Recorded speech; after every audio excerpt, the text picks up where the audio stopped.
Assalamualaikum semuanya. Waalaikumsalam. Sekarang masuk jam kedua pelajaran PPKN. Materi kemarin sudah dirangkum? Sudah. Ya, sudah. Kalian cari literaturnya sendiri juga sudah? Sudah. Ya, sudah ya. Sekarang agenda kita diskusi. Ini teman-temanmu yang sebagai penonton, audien juga ikut menyimak perform kalian ini. Masing-masing kelompok juga sudah dibagi? Sudah. Saya harap sudah menguasai materinya. Oke. Sekarang sebelum kita mulai, saya harap semuanya kita awali dengan doa ya. Kita awali doa, semoga setiap ilmu yang kita pelajari ada manfaat untuk diri kita sendiri, Amin. ada manfaat untuk Indonesia. Silakan berdoa, kita mulai.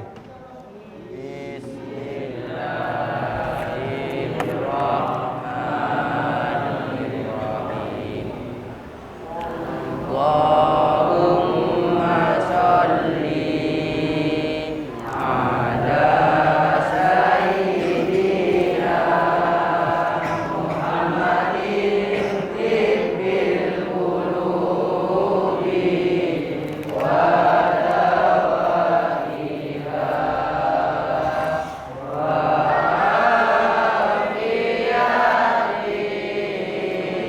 abadan wa shifaiha wa nuril absari wa diyaiha wa ala alihi wa sahbihi wa sallim. Berikutnya dilepas dulu, maskernya dilepas dulu, enggak apa-apa. Kalian tiap kelompok perkenalkan nama kalian masing-masing. Contohnya gini, saya Fulan dari kelompok agamis, gitu. Bergantian ya. Silakan dari pojok. Nama saya Yusuf dari kelompok agamis. Nama saya Widat dari kelompok agamis. Nama saya Alvin dari kelompok agamis. Nama saya Iqbal dari kelompok pluralis. Nama saya Wildan dari kelompok pluralis. Nama saya Haris dari kelompok pluralis. Nama saya Iqbal dari kelompok nasionalis. Nama saya Hilmi dari kelompok nasionalis. Nama saya Sofi dari kelompok nasionalis. Nama saya Irfan dari kelompok saintis. Nama saya Ashar dari kelompok saintis. Nama saya Hidayat dari kelompok saintis. Mohon perhatiannya sebentar, ini karena agenda kita hari ini diskusi, ya. Diskusi, ada aturan-aturan diskusi yang harus kita sepakati bersama. Yang utama adalah ruangan ini harus tenang. Oke? Ruangan harus tenang. Yang kedua, gunakan bahasa Indonesia karena ini adalah bahasa persatuan. Kebetulan tema kita moderasi beragama tentang persatuan juga. Aturan berikutnya, yang ketiga, volume suara kalian mohon dinaikkan. Ya, volume suara mohon dinaikkan agar teman-temanmu ini juga menyimak, mendengarkan juga. Bisa ya? Aturan yang keempat terkait etika diskusi bahwa ketika saya persilakan untuk menjawab, menanya, atau saya persilakan untuk mengutarakan argumen, barulah kalian mengutarakannya. Tapi terlebih dahulu acungkan tangan. Bisa ya? Mengerti ya?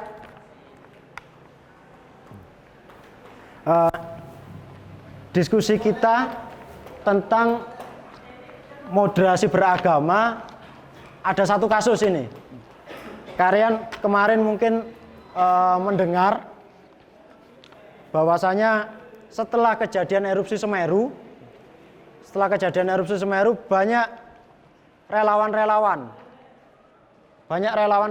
dari seluruh Indonesia datang ke kota kita, ke kabupaten kita tercinta. Relawan-relawan ini dengan niat adalah kemanusiaan, membantu penanganan evakuasi dan lain sebagainya. Namun ada satu oknum relawan yang perbuatannya bagi saya sangat disesalkan, di mana entah mereka karena tidak tahu bahwa Lumajang ini yang sudah berumur sangat tua, terdapat banyak suku agama, banyak adat istiadat juga, dan agama. Tercatat ada agama Islam, Kristen, semua agama hampir ada di sini. Hindu, Buddha, ada semuanya. Terutama di daerah terdampak erupsi kemarin, itu bukan mayoritas, tapi di sana plural. Kumpulan masyarakat, adat, agama semuanya ngumpul di sana. Jadi ada 1-2 oknum relawan yang bukan dari Lumajang, dia menendang sesajen yang ada di lokasi erupsi bencana erupsi itu. Satunya dilempar, satunya ditendang. Kalau dari pemikiran saya pribadi, beliau tidak tahu bahwa di sana masyarakatnya plural. Karena di sana ada semacam stupa milik agama Hindu, tempat sesajen dan lain sebagainya itu ditempatkan, mereka buang. Nah, kalau kita lihat kembali ke materi minggu kemarin, hal seperti itu sesuai apa enggak kira-kira? Sesuai apa enggak kira-kira? Hah? Tidak sesuai dengan Pancasila dan lain sebagainya. Oke ya. Sekarang diskusi ya, kita mulai diskusinya. Silakan saya kasih waktu 5 atau 10 menit untuk masing-masing kelompok berdiskusi sesuai materi yang kalian pelajari minggu kemarin, sesuai rangkuman yang sudah kalian dapat. Kalian diskusikan dulu sebelum nanti saya berikan pertanyaan. Audien, para penonton yang tampan-tampan, pinter-pinter ini, walaupun sedikit ngantuk, juga silakan berdiskusi. Silakan buat catatan-catatan kecil untuk nanti ditanyakan. Paham ya? Silakan. Kalau pengap ini dibuka enggak apa-apa. Ya, silakan diskusi terlebih dahulu.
Sudah ya?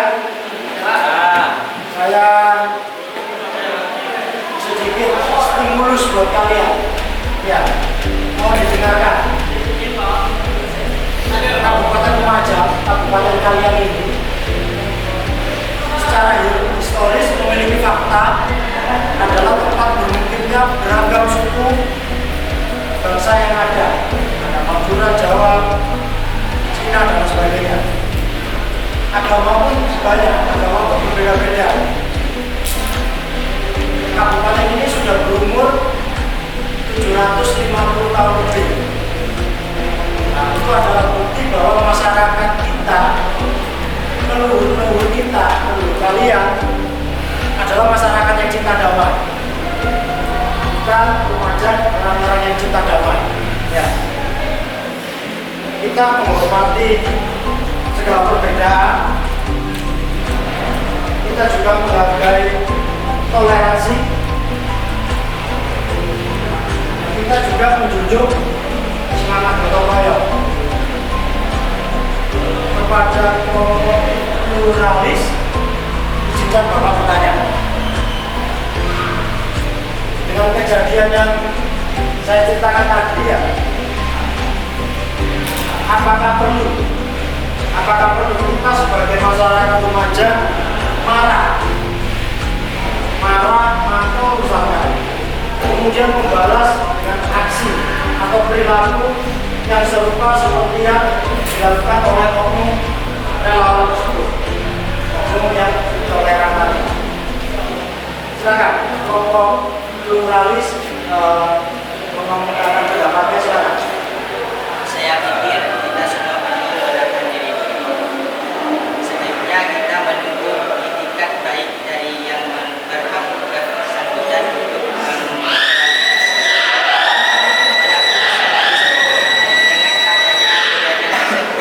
tidak perlu kita saling membalas. Indonesia adalah negara beradab. Jadi aksi saling membalas kami pikir merupakan bentuk kebiadaban yang sengaja diciptakan untuk memecah beda persatuan. Untuk memecah belah persatuan. Oke. Indonesia adalah negara yang beradab,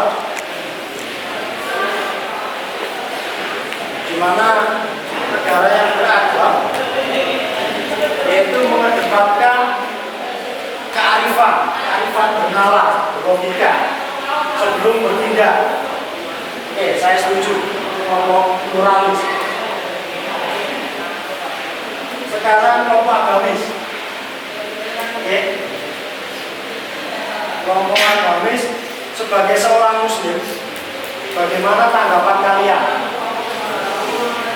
dengan aksi intoleran yang terkait erat dengan simbol-simbol keagamaan?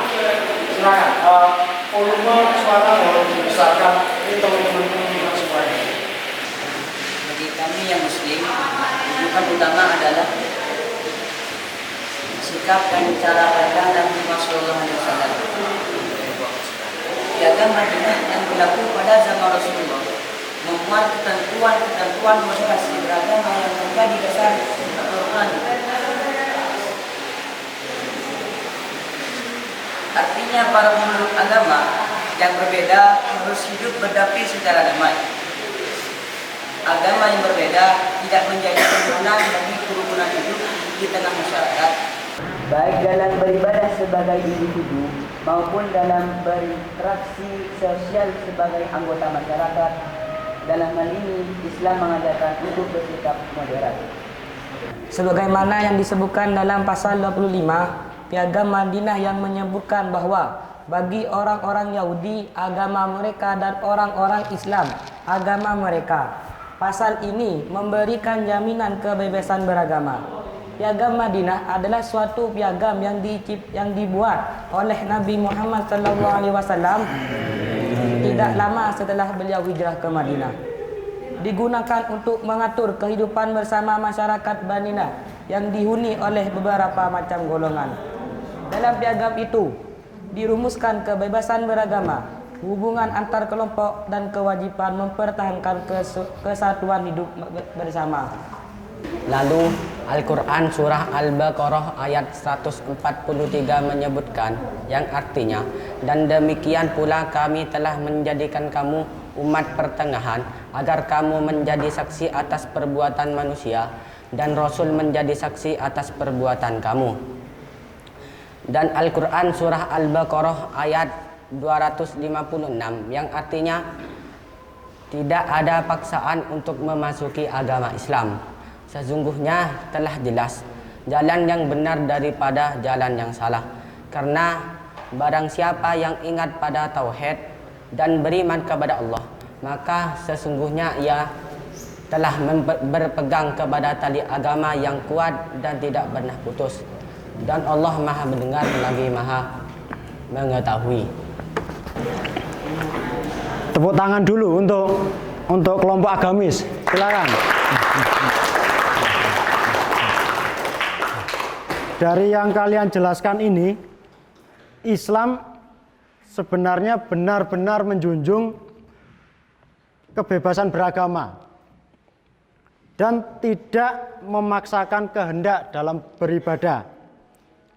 Kali ini saya minta kepada kelompok nasionalis, kita di sini ingin tahu apakah sudah ada upaya-upaya dari pemerintah untuk merawat moderasi beragama atau menumbuh kembangkannya sehingga masyarakat memahami apa pentingnya sebuah moderasi beragama. Silakan kelompok nasionalis. Tentu saja, pemerintah giat mensosialisasikannya, Pak. Upaya pemerintah untuk memperkokoh kerukunan umat beragama dalam kehidupan beragama telah ditetapkan oleh Kementerian Agama, Yakut Kolil Kumas dalam Peraturan Menteri Agama Nomor 18 Tahun 2020 tentang Rencana Kementerian Agama tahun 2020-2024. Adapun moderasi beragama dan kerukunan umat beragama yang digagas oleh Kementerian Agama secara teoritik memiliki 4 indikator, Pak. Yang pertama yaitu komitmen kebangsaan, yang kedua anti kekerasan, akomodatif terhadap kebudayaan lokal, dan toleransi, Pak. Bahkan Kepala Kemenang Lumajang Muhammad Muslim pernah silaturahim ke Pondok Pesantren Miftahul Ulum Banyu Putih Kidul Jatiroto Lumajang, mendapatkan bimbingan dan masukan serta doa kepada pengasuh terkait dengan wacana moderasi beragama. Dari hasil pertemuan tersebut digagaslah Rumah Moderasi Beragama. Darul Haq Bupati Lumajang beberapa waktu lalu telah mengadakan rapat koordinasi dengan elemen pemerintahan yang dipimpinnya. Fokus rapat tersebut, Pak, yaitu pembentukan Desa Sabar, kerukunan menuju Lumajang sebagai kabupaten moderasi beragama. Jadi semua elemen di pemerintahan, stakeholder dan lain sebagainya kita bersatu sebenarnya. Tujuannya adalah menanggulangi disintegrasi, perpecahan terkait utamanya perpecahan kebangsaan yang isunya akhir-akhir ini mulai mengemuka. Sekarang kelompok saintis, ya kelompok para ilmuwan ini, adakah landasan tentang pengaruh utamaan moderasi beragama? Bagaimana menurut kalian? Baik, kami menyatakan bahwa Indonesia adalah negara demokratis yang menjunjung kebebasan hak asasi penduduknya, termasuk aturan agama. Hal ini tertuang dalam pasal 29 ayat 2 Undang-Undang Dasar 1945. Demokratis artinya bersifat demokrasi. Maka negara demokratis adalah negara yang bersifat mengutamakan persamaan hak, kewajiban, dan perlakuan bagi semua warga negara. Dalam konteks agama, Indonesia juga memiliki konstitusi yang menjadi jaminan bahwa warga negara Indonesia memiliki hak untuk memeluk agama dan beribadah menurut kepercayaannya. Nah, salah satunya pada pasal 29 ayat 2 Undang-Undang Dasar 1945 yang berbunyi, negara menjamin kemerdekaan tiap-tiap penduduk untuk memeluk agamanya masing-masing dan untuk beribadah menurut agamanya dan kepercayaannya itu. Kandungan kebebasan beragama dan berkeyakinan ini adalah pasal hak asasi manusia yang tegas dan diatur dalam Undang-Undang Dasar 1945. Dalam pembukaan Undang-Undang 1945, alinea ketiga berbunyi, atas berkat rahmat Allah yang Maha Kuasa dan dengan didorongkan oleh keinginan luhur supaya berkehidupan kebangsaan yang bebas, maka rakyat Indonesia menyatakan dengan ini kemerdekaannya. Alinea ini memiliki arti keyakinan bahwa kemerdekaan yang diraih bukan hasil perjuangan rakyat semata, tetapi juga berkat rahmat Tuhan yang Maha Kuasa. Selain itu, alinea keempat memuat tentang kedaulatan Indonesia yang tercantum dalam Pancasila dengan kalimat pertama yaitu ketuhanan yang Maha Esa. Melihat ketentuan ini bukan berarti Indonesia adalah negara yang didasarkan oleh agama tertentu. Sebaliknya, Indonesia adalah negara multikultural yang di dalamnya memiliki beragam suku, budaya, adat, dan istiadat dan agama.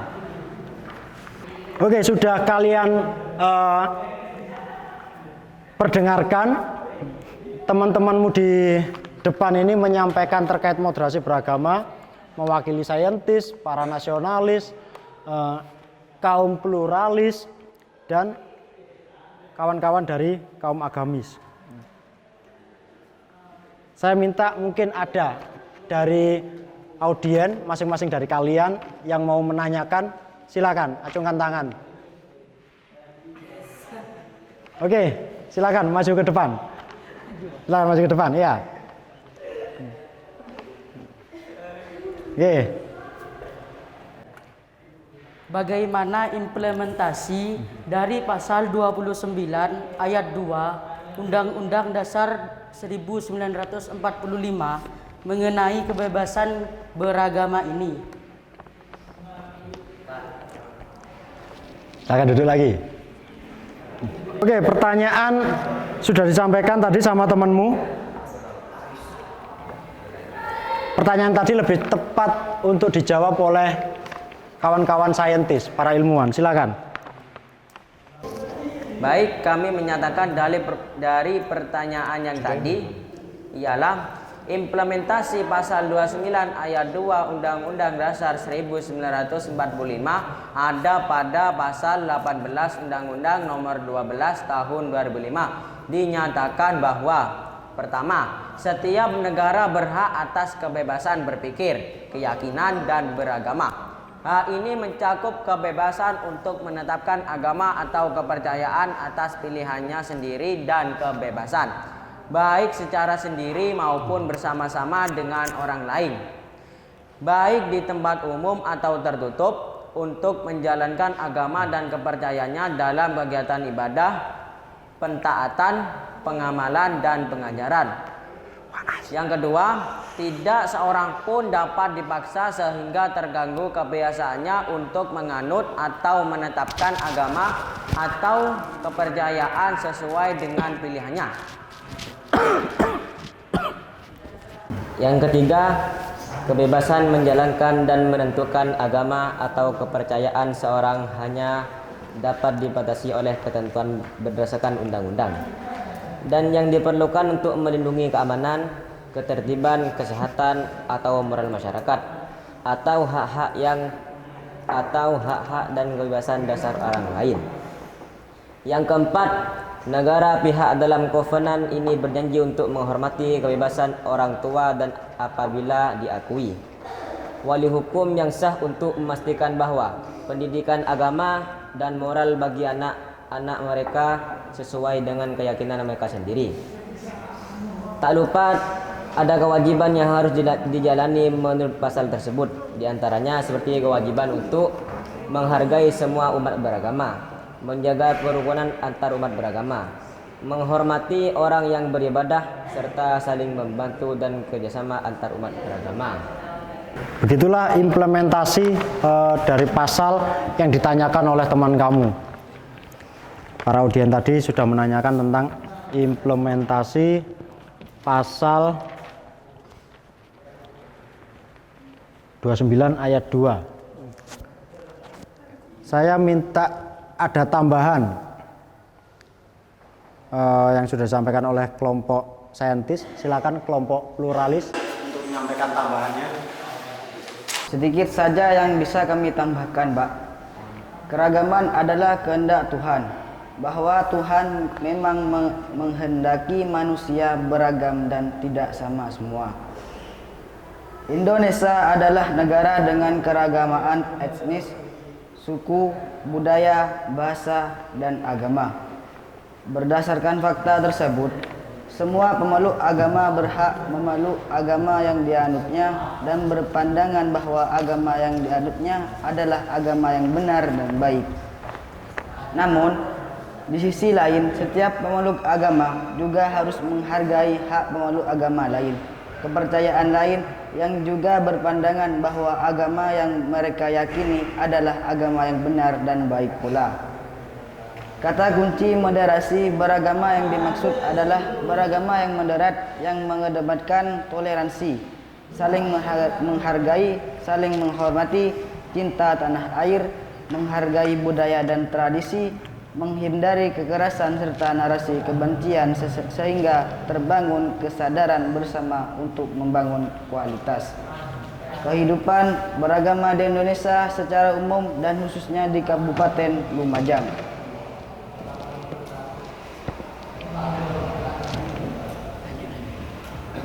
Sekali lagi, Indonesia adalah negara yang religius. Hal ini dibuktikan dalam sila pertama Pancasila, yaitu ketuhanan yang Maha Esa.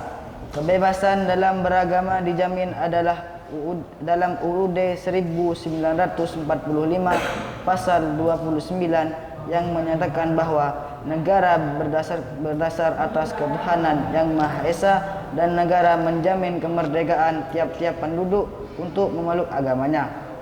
Agama adalah sistem keyakinan kepada Tuhan.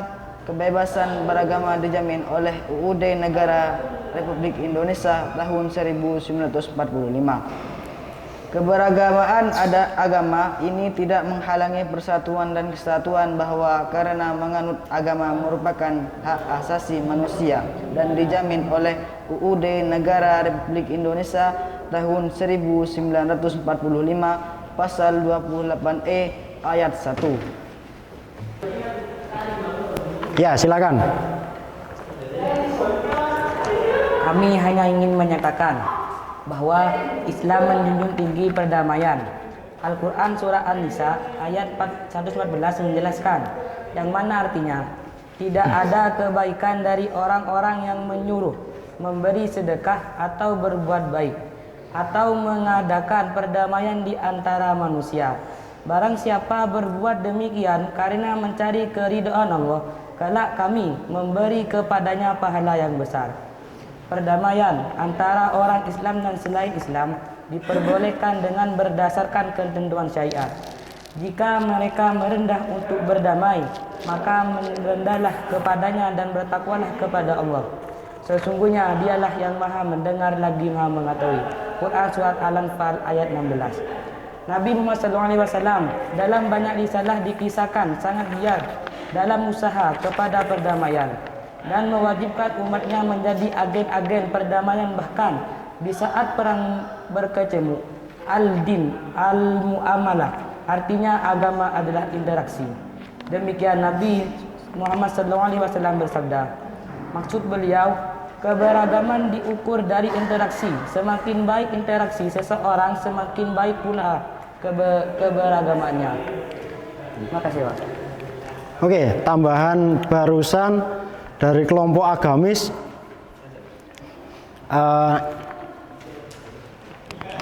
cukup memberikan masukan tentang literasi moderasi beragama. Kita sudah panjang lebar melakukan diskusi. Mungkin sebagai penutup, silakan kawan-kawan nasionalis untuk memberikan kesimpulan yang padat namun berisi. Monggo dipersilakan. Bismillahirrahmanirrahim. Baik Pak, teman-temanku sekalian, moderasi beragama dapat dipahami dengan cara pandang, sikap dan berperilaku secara mengambil poros di tengah-tengah. Selalu bertindak adil dan tidak ekstrem dalam beragama. Jika dirumuskan, moderasi beragama adalah cara pandang, sikap dan praktik beragama dalam kehidupan bersama dengan cara mengejawantahkan esensi ajaran agama yang melindungi martabat kemanusiaan dan membangun kemaslahatan umum, berdasarkan prinsip adil, berimbang, dan mentaati konstitusi sebagai kesepakatan bangsa. Kasus yang terjadi beberapa waktu lalu di saat evakuasi bencana erupsi Semeru sangat disesalkan. Apapun alasannya tidak dibenarkan. Di dalam ajaran setiap agama manapun maupun yang telah tertuang di konstitusi negara ini. Kami mengajak teman-teman semuanya tanpa terkecuali untuk ikut menjadi agen perdamaian dengan merawat toleransi kebinekaan, meneguhkan persatuan, serta menyelesaikan segala permasalahan dengan bijaksana dan saling bergotong royong. Mari kita jaga bersama-sama perdamaian Indonesia. Moderasi beragama salah satu cara agar bangsa ini meraih keadilan sosial bagi seluruh rakyat Indonesia. Baiklah, terima kasih semuanya. Silakan tepuk tangan untuk diri kalian sendiri. Demikianlah materi pembelajaran terkait moderasi beragama, pelajaran PPKN. Mereka ini kelas 9, saya pikir mereka sudah cukup matang dalam penguasaan materi.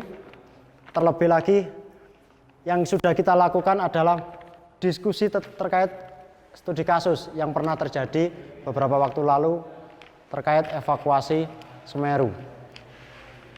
Sebelum kita akhiri, silakan kita baca berdoa, kita baca doa bersama-sama. Monggo.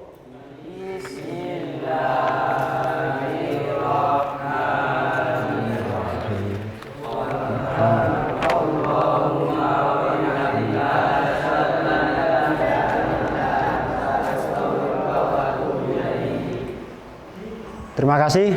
Assalamualaikum warahmatullahi wabarakatuh.